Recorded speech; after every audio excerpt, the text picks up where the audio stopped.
नमस्कार प्रस्तुति हूँ। देखिए इस क्लास के अंदर हम देखेंगे कि बीएसटीसी कॉलेज अलॉटमेंट 2024 और इसी के साथ में फर्स्ट लिस्ट यानी कि जो आपकी कॉलेज अलॉटमेंट है, जैसा कि आप सभी जानते हैं कि आज आपका कॉलेज अलॉटमेंट रिजल्ट आ जाएगा, ठीक है। और देखिए इसके बाद में जिनको फर्स्ट जो इसमें कॉलेज मिल जाता है, ठीक है, उनको रिपोर्टिंग से संबंधित कौन सी महत्वपूर्ण बातों का विशेष ध्यान रखना है, ठीक है। और इसी के साथ में जिन्हें कॉलेज नहीं मिलता है उन्हें क्या करना है, तो संपूर्ण जानकारी हम इस क्लास के अंदर देखेंगे। और जिन्हें फर्स्ट जो इसके अंदर कॉलेज मिल चुका है और अपनी मनपसंद कॉलेज न मिल कर के कोई और कॉलेज मिला है, अगर आप चेंज करना चाहते हैं तो अपवर्ड मूवमेंट कब से शुरू होगा, ठीक है। तो संपूर्ण जानकारी हम डिटेल के साथ देखेंगे, तो वीडियो के एंड तक जुड़े रहिएगा। अगर आप चैनल पर नए हैं तो उदयपुर लर्निंग क्लासेस चैनल को सब्सक्राइब ज़रूर कर लीजिएगा। तो देखिए सबसे पहले हम देखते हैं कि बीएसटीसी 2024 की कॉलेज अलॉटमेंट लिस्ट जारी हुई है या नहीं हुई है, ठीक है। तो इसके लिए आपको सबसे पहले इसकी प्रीडीएलईडी की ऑफिशियल वेबसाइट पर जाना है। तो देखिए यहाँ पर जो आपको कुछ विवरण दिख रहे होंगे, ठीक है। तो यहाँ पर आपकी सभी सारी महत्वपूर्ण सूचनाएं हैं। अगर आपको कॉलेज अलॉटमेंट आज हो जाएगा और शाम तक आपको वेट करना है, कॉलेज अलॉटमेंट आज ही हो जाएगा, ठीक है। तो आपको शाम तक वेट करना होगा क्योंकि अभी तक यहाँ पर कोई अधिसूचना नहीं दी गई है। लेकिन कॉलेज अलॉटमेंट के बाद में रिपोर्टिंग से संबंधित एक महत्वपूर्ण सूचना जारी की गई है। तो देखिए सबसे पहले हम वही देखते हैं कि रिपोर्टिंग से संबंधित महत्वपूर्ण सूचना कौन सी है, ठीक है।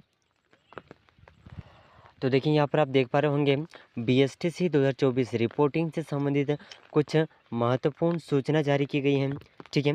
तो आपका काउंसलिंग जो है, काउंसलिंग का रिजल्ट है कभी भी जारी हो सकता है, ठीक है। काउंसलिंग की आपको चिंता नहीं करनी है। और देखिए जिन्हें फर्स्ट लिस्ट के अंदर कॉलेज नहीं मिलेगा उनको भी आपको इस वीडियो को एंड तक देखना है, हम सारी जानकारी बताएंगे, ठीक है। तो देखिए सबसे पहले प्रीडीएलईडी के जो रिपोर्टिंग से संबंधित महत्वपूर्ण दिशा निर्देश दिए गए हैं, इसमें देखिए यदि काउंसलिंग आईडी, रोल नंबर, माता पिता का नाम, तिथि भर कर के आप लॉगिन कर सकते हैं काउंसलिंग के लिए। और कॉलेज अलॉटमेंट देखना है आपको अगर, तो इसके बाद में यदि लॉगिन के उपरांत अभ्यर्थी को अध्यापक शिक्षण संस्थान में आवंटन का अंतिम पत्र, प्रोविजनल लेटर फॉर रिपोर्टिंग प्राप्त होता है तो अभ्यर्थी वांछित दस्तावेज स्पष्ट रूप से दिखे और अपलोड करना है आपको, ठीक है। अपने जो कॉलेज रिपोर्टिंग के लिए दस्तावेज हैं उन्हें तैयार रखना है। कौन कौन से दस्तावेज चाहिए होंगे वो भी हम इस क्लास के अंदर बताएंगे, ठीक है। तो सबसे महत्वपूर्ण क्या है, आपको फ़ीस को तैयार रखना है। और देखिए फ़ीस जो है आपकी कब से शुरू है, 5/8/2024 से 11/8/2024 तक आपको फ़ीस जमा करवानी है, ठीक है, 11 तारीख तक। इसके बाद में देखिए अभ्यर्थी को अपने आवंटित अध्यापक शिक्षण संस्थान में रिपोर्टिंग के लिए, जो आज आपकी कॉलेज अलॉटमेंट हो जाएगा, ठीक है। तो आपको रिपोर्टिंग कल से शुरू हो जाएगी।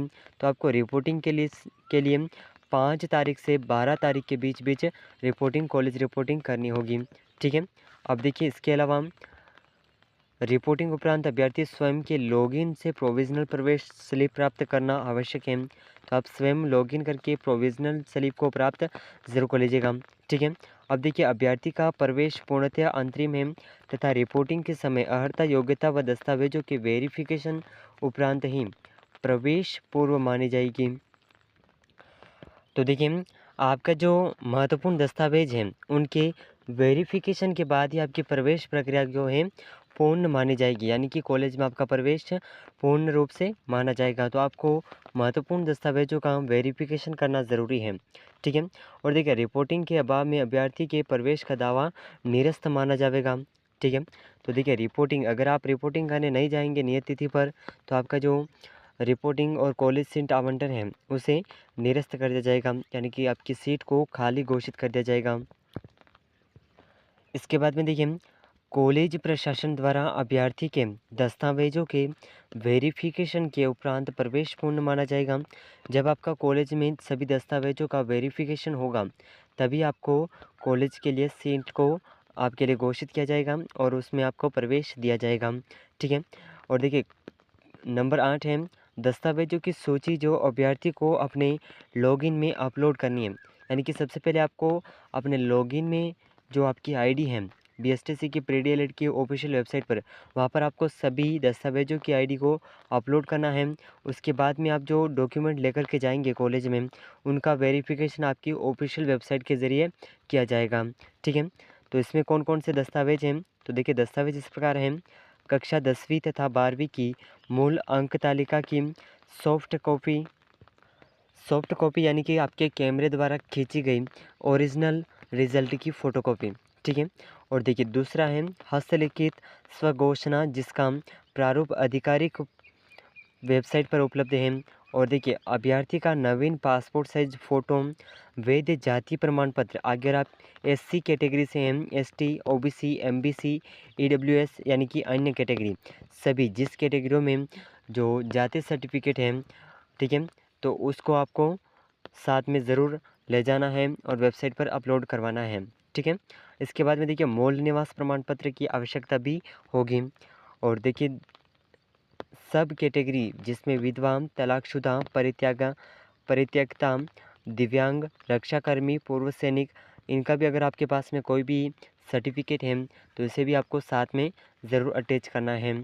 और नवा जो पॉइंट है, यदि अभ्यर्थी द्वारा अंतिम तिथि यानी कि जो आपकी रिपोर्टिंग की अंतिम तिथि है, इस तिथि तक आपको कॉलेज में रिपोर्टिंग करनी है। अगर आप रिपोर्टिंग नहीं करेंगे तो आपकी सीट को खाली घोषित कर दिया जाएगा।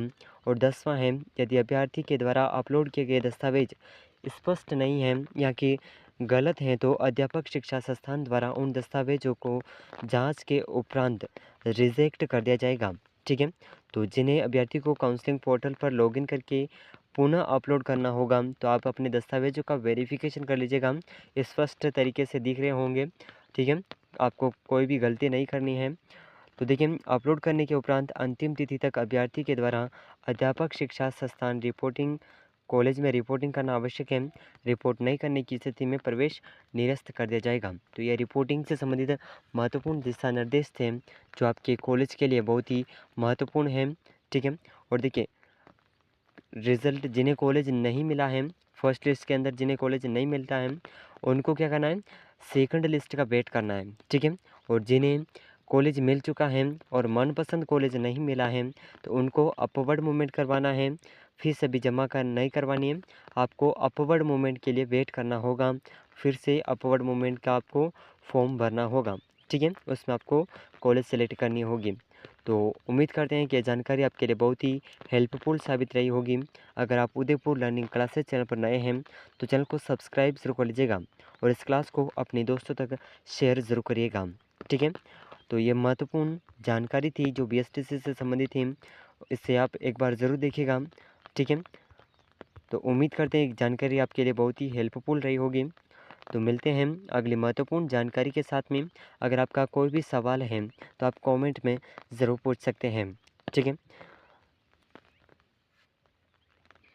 तो देखिए मिलते हैं अगली महत्वपूर्ण क्लास में। तब तक के लिए जय हिंद, जय भारत।